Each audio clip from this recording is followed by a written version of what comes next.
Umuhanzi wamenyekanye mu ndirimbo zo kuramya no guhimbaza Imana, Prosper Nkomezi yateye ivi kuri iyi tariki 16 Mutarama 2026. Prosper Nkomezi yatangaza yuko cyangwa se yashyize amafoto hanze agaragaza ko yateye ivi cyangwa se yagaragaje n'umukunzi bagiye kurushinga. Kenshi na kenshi uzabona ibyamamare byo mu Rwanda cyangwa se no ku isi ya none bagaragaza ubuzima bwabo bwite, ko bamwe na bamwe bagerageza kubikora ndetse bakagaragaza abakunzi babo ubuzima babayemo ndetse bakanagaragaza ibyiza cyane ko bakanagaragaza ubuzima babayemo cyane ko ari byo baba bashaka. Ntabwo ari bose bafata uyu mwanzuro cyangwa se ngo bajye aya mahitamo, cyane nka Prosper Nkomezi we yatangaje yuko rwose agiye gukora ubukwe ndetse n'umukobwa mwiza cyane. Nk'uko abamukurikira cyangwa se abafana biwe babibonye ku mbuga nkoranyambaga ziwe, babonye amafoto meza cyane ari kumwe n'umwana w'umukobwa bari ahantu ku mazi ndetse ahantu heza cyane hateye amabengeza. Aba bombi bari mu byishimo kandi bagaragaza ko bafite urukundo kandi bishimiye urukundo rwabo. Ntabwo ari kenshi uzabona bikunze kubaho ku basitari bo mu Rwanda cyangwa se ibyamamare bitandukanye.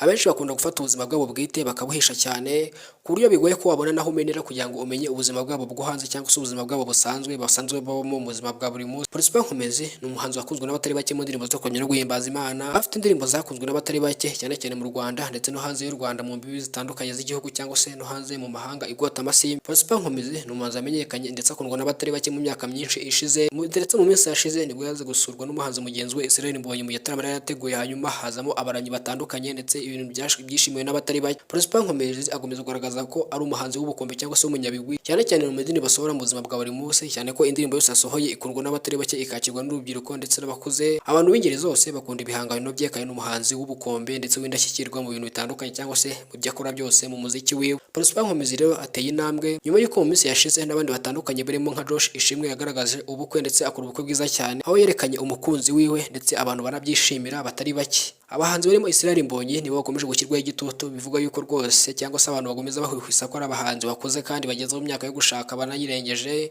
Gusa abahanzi bo ntabwo babikozwa kubera yuko bagomeza bavuga yuko bizaba, ariko abakunzi babo barabategereje amaso yaheze mu kirere. Prosper Nkomezi rero uteye intambwe y'ubutwari akaba agiye gushinga urugo rwe. Umuryango mugari wa Taifa Rwanda twavuga tuti Imana izamuha umugisha mu byo azakora byose, izahe umugisha imirimo y'amaboko yiwe. Hano wisanze ni kuri Taifa Rwanda, udukurikirana umunsi ku munsi. Niba uri mushyashya ukande subscribe kugira ngo ujye udukurikirana umunsi ku munsi. Nitwa Elize Taifa, ndabashimiye cyane, Imana ibarinde.